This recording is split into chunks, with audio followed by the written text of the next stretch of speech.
Assalamualaikum warahmatullahi wabarakatuh. Sahabat semuanya yang dirahmati Allah Subhanahu wa Ta'ala, pada kesempatan kali ini kami akan membahas tentang kisah wafatnya Sayyidina Hasan. Al-Hasan bin Ali bin Abi Thalib atau dikenal dengan Abu Muhammad, yaitu cucu dari Rasulullah SAW dan khalifah terakhir sebagaimana yang diucapkan Rasulullah.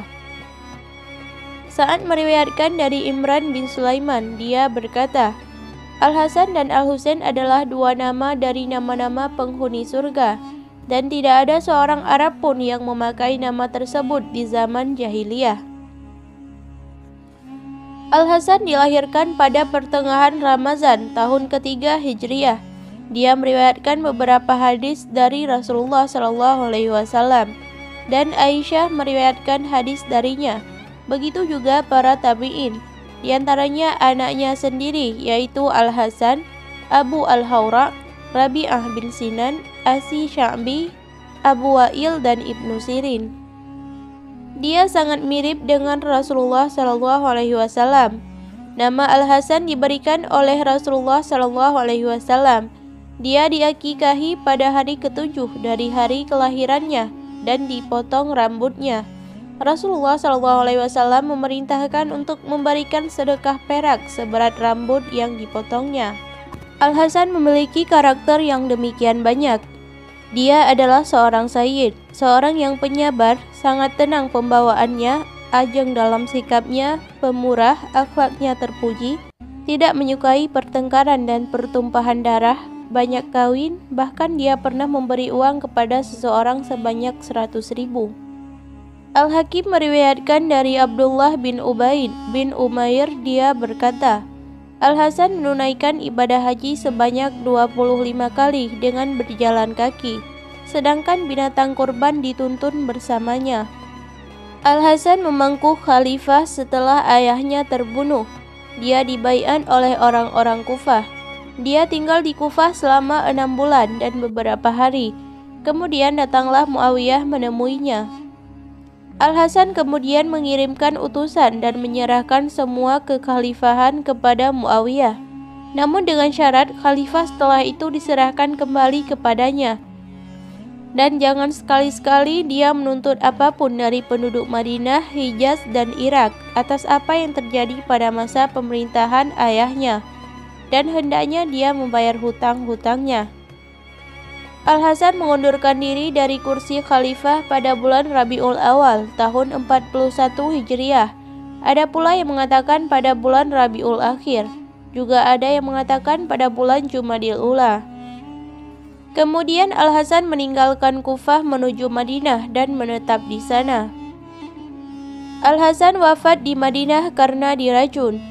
Orang yang meracuninya tak lain adalah istrinya sendiri yang bernama Ja'dah binti Al-Asi'az bin Qais. Yazid bin Muawiyah menipunya dengan menyuruhnya untuk meracuninya dengan iming-iming bahwa Yazid akan menikahinya. Tatkala Al-Hasan meninggal, Ja'dah mengirim utusan kepada Yazid menagih janji agar dia segera mengawininya sesuai dengan janjinya.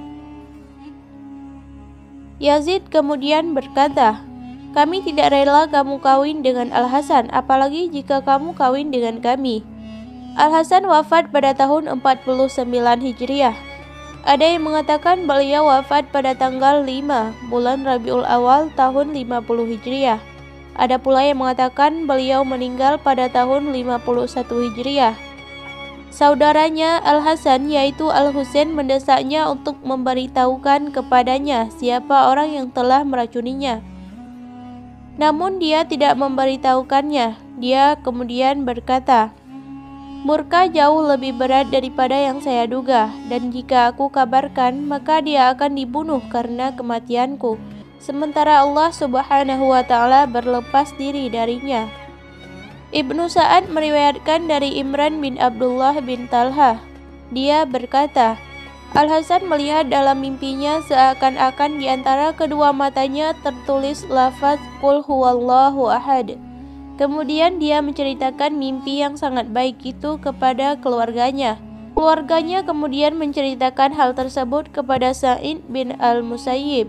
Dia kemudian berkata, jika mimpinya itu benar, maka ajalnya tinggal sedikit lagi. Beberapa hari kemudian beliau pun meninggal dunia. Dalam kitab At-Tuyuriyat dari Salim bin Isa, seorang qari yang berasal dari Kufah, dia berkata, tatkala kematian menjelang, Al-Hasan merasa ketakutan. Lalu Al-Husain berkata kepadanya, mengapa kamu demikian takut? Bukankah kamu akan ketemu dengan Rasulullah SAW dan Ali, yang keduanya adalah ayahmu? Dan bukankah kau akan ketemu dengan Khadijah dan Fatimah, yang keduanya adalah ibumu? Dan bukankah engkau akan bertemu dengan Al-Qasim dan At-Tahir, yang tak lain adalah pamanmu? Dan bukankah engkau akan bertemu dengan Hamzah dan Ja'far, yang juga pamanmu? Al-Hasan kemudian berkata, wahai adikku, sesungguhnya saya akan memasuki perkara dari perkara Allah Subhanahu wa Ta'ala yang saya belum pernah memasukinya, dan akan melihat makhluk yang belum pernah saya lihat sebelumnya. Ibnu Abdul Bar berkata, kami meriwayatkan dari beberapa jalur bahwa tatkala ajal menjelang, Al-Hasan berkata kepada saudaranya, wahai saudaraku, sesungguhnya ayahmu pernah berminat untuk menjadi khalifah, namun Allah Subhanahu wa Ta'ala palingkan dia darinya, dan Abu Bakarlah yang memangkunya. Lalu dia kembali menginginkannya, namun Allah Subhanahu wa Ta'ala palingkan darinya, dan dia berikan kepada Umar. Kemudian dia sama sekali tidak ragu bahwa perkara itu akan jatuh ke tangannya saat terjadi musyawarah. Namun kembali dia dipalingkan, dan Utsmanlah yang berkuasa. Tatkala Utsman terbunuh, Ali dilantik menjadi khalifah. Saat itulah dia banyak mendapat penentangan hingga dia harus menghunus pedang, dan khalifah tidak mulus baginya. Demi Allah, Allah tidak akan mengabungkan pada diri kita antara khalifah dan kenabian. Maka jangan sampai saya melihat orang-orang bodoh dari orang-orang Kufah mengusirmu dari negeri mereka. Sesungguhnya saya telah meminta pada Ummul Mukminin Aisyah agar saya bisa dikuburkan bersama Rasulullah SAW, dan dia menyanggupi permintaanku. Maka jika saya mati, mintalah itu kembali kepadanya. Saya kira orang-orang itu akan mencegah apa yang akan kamu lakukan. Jika mereka melakukan itu, maka janganlah engkau melakukan perlawanan. Tatkala Al-Hasan meninggal, Al-Husain kemudian datang menemui Aisyah. Al-Husain kemudian menyampaikan permintaan Al-Hasan kepada Aisyah. Aisyah pun berkata, iya, saya bolehkan dengan senang hati. Namun Marwan melarangnya. Al-Husain dan para pengikutnya menghunus pedang hingga akhirnya Abu Hurairah mengajaknya pulang. Kemudian Al-Hasan dikuburkan di pemakaman Al-Baqi' di samping kuburan ibunya. Demikianlah kisah tentang wafatnya Sayyidina Hasan. Sampai berjumpa kembali di pertemuan selanjutnya. Akhirul kalam, wassalamualaikum warahmatullahi wabarakatuh.